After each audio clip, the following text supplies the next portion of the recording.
2022 was the year for movies, at least for me. I watched 50 movies this year. 50.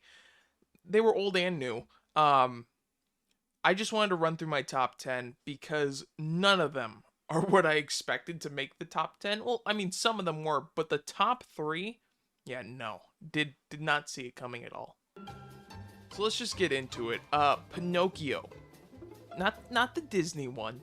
Not the Disney. I don't think that's one on anyone's top 10 movies of the year list. That was a mm-mm. But Pinocchio, the Netflix one by Guillermo del Toro. Holy crap. When they released a teaser trailer at the beginning of this year, I was like, I'm not going to check this movie out. It's not for me. I'm just going to move on. I'm going to ignore it. The Disney Pinocchio looks fantastic. I was wrong. Look what made the top 10 list. I did not expect to need tissues for this movie. I think it's the movie on the list that made me cry the most. Didn't expect it. Coming in at number 9, Everything Everywhere All at Once. Honestly, a lot of A24 movies this year were really good. I think A24 is becoming one of the better studios we have when it comes to making very cheap but really good movies. It's nuts that A24 was able to create such a great multiverse movie, especially in the same year as Doctor Strange and the Multiverse of Madness. We thought Doctor Strange was going to be insane and crazy. No. Everything Everywhere All at Once was that movie with just a much better story. If you haven't seen this movie, you need to check this movie out. It's mind-boggling how deep the message is and just how deep the story goes in general is nuts, and the way they play with the multiverse I love so much. It's so visually creative. There's a scene where there's just 2 rocks on screen and it is phenomenal. Coming again from A24, we got The Whale. At the beginning of this year, I didn't even know The Whale was a movie. I had no clue what it was until the film festival happened and Brendan Fraser got that round of applause. That 6-minute standing ovation. I'm like, I have to go check this movie out. I watched the first... No, I tried ignoring the teaser trailer because I wanted to go in as fresh as possible. But that teaser trailer with that final line from Brendan Fraser... I was like, yep, I need to see it now. And look where it did. It hit number 8 on my list. Good job. That movie was fantastic. Didn't cry. But oh god. So coming in at number 7 is Black Adam. Out of all the movies this year, about all the superhero movies this year, Thor Love and Thunder, Doctor Strange, Wakanda Forever, The Batman, I did not think Black Adam was going to make my top 10 list, but God, I had such a fun time with that movie. It is the most entertaining superhero movie this year.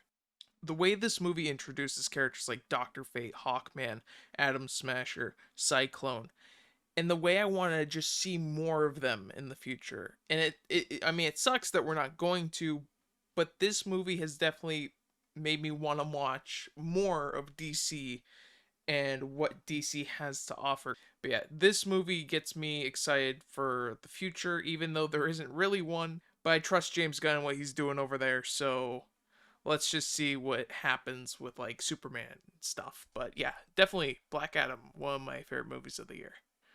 Even though it's not one of the best, but I enjoyed it. Coming in at number 6 is Bullet Train. God, I love Bullet Train. I love it so much. If we didn't get better movies this year, this would have been number 1. I had so much fun with this film. I love this movie so much. It definitely is one of the most entertaining films I've seen this year. Same with Black Adam. I think I had more fun with Bullet Train. That's why it's above Black Adam this year. God, I saw that like 6 times. I saw it 6 times in the theater, not even at home. I haven't watched it at home yet, but God, that's a fun little popcorn flick, and yeah, I'm gonna watch it so many more times this year. I love it. Well, I guess not this year, but I'll watch it. I'll watch it again. Coming in at number 5. Finally to the top 5 of the year. Wakanda Forever. Wakanda Forever, I thought would be higher. I thought it would be my top three of the year, at least going into the year. It's top five. Number five. It's a very heartfelt story. I would say the way they honored Chadwick in this film was beautiful. I liked the story. I liked Namor. I liked Shuri. I thought this. I don't know. They did a great job with this film.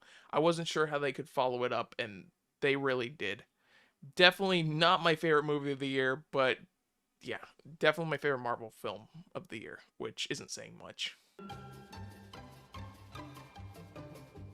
Going into number four, we got The Batman.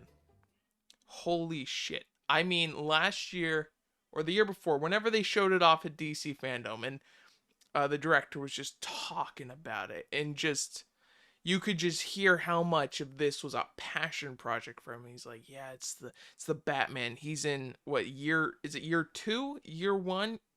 Very fresh Batman in a very realistic universe. And God, that movie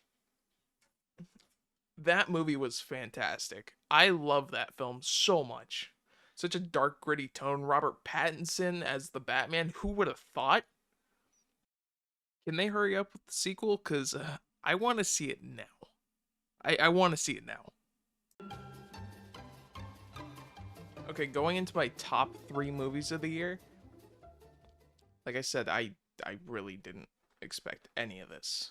So coming at number three is Top Gun Maverick. I don't know how this became my third favorite movie of the year, but it really did. This year I finally watched the original Top Gun for the first time. Didn't like it. Didn't like it at all. Very 80s film, and I love 80s films. I don't know. Something about it was, it wasn't for me. Nothing about that movie. I'm like, this is a great movie. I need to watch this again. Nope. So I watched Top Gun, went to the theater, watched Top Gun Maverick. Top Gun Maverick is such a beautifully crafted movie and such a great sequel. And it's just so weird that this year we got such great sequels to films that came out so long ago.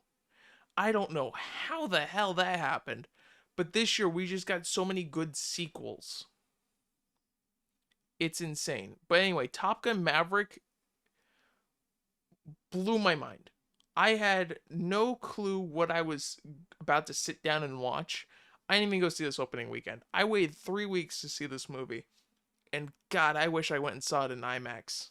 They re-released this thing in IMAX. I wish I went and saw it. Because it was that good. I was on the edge of my seat most of this movie, which is nuts. It's not what I expected at all. Had such a great time with it. God, that movie was so good. If you haven't seen Top Gun Maverick and you were on the edge of like, should I watch it? Don't even watch the fucking first one. Don't watch the first one. Just watch this one. Yeah, it's going to have references to the original, but I feel like I could have just sat down and watched this one and understood everything that was going on. Because like I said, didn't like the first one at all. Loved this one. Holy shit. I want to see more Top Gun. In this new style. Not the old style.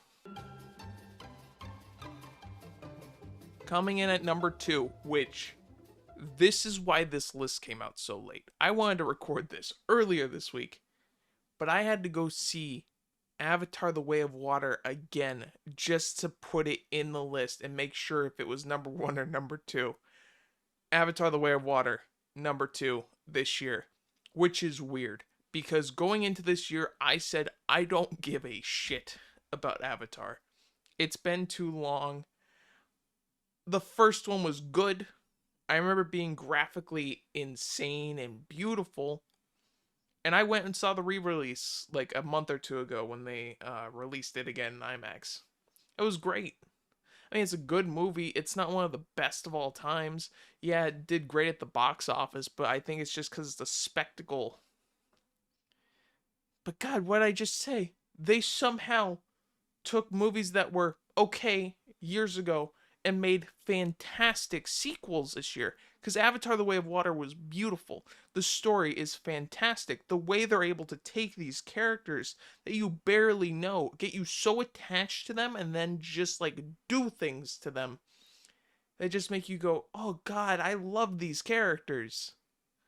It's it's nuts. It's insane. This movie was not on my anticipated list of the year. It wasn't. And now it's my second favorite movie of the year. Holy shit, I can't wait to see the third one. I can't wait. It's 2 years away. I want it tomorrow. Come on. I'm just shocked at how good Avatar 2 was. Coming at number 1 for this year. Not what I expected at all. At all. It's the most enjoyable film of the year for me. I can't believe it made number 1.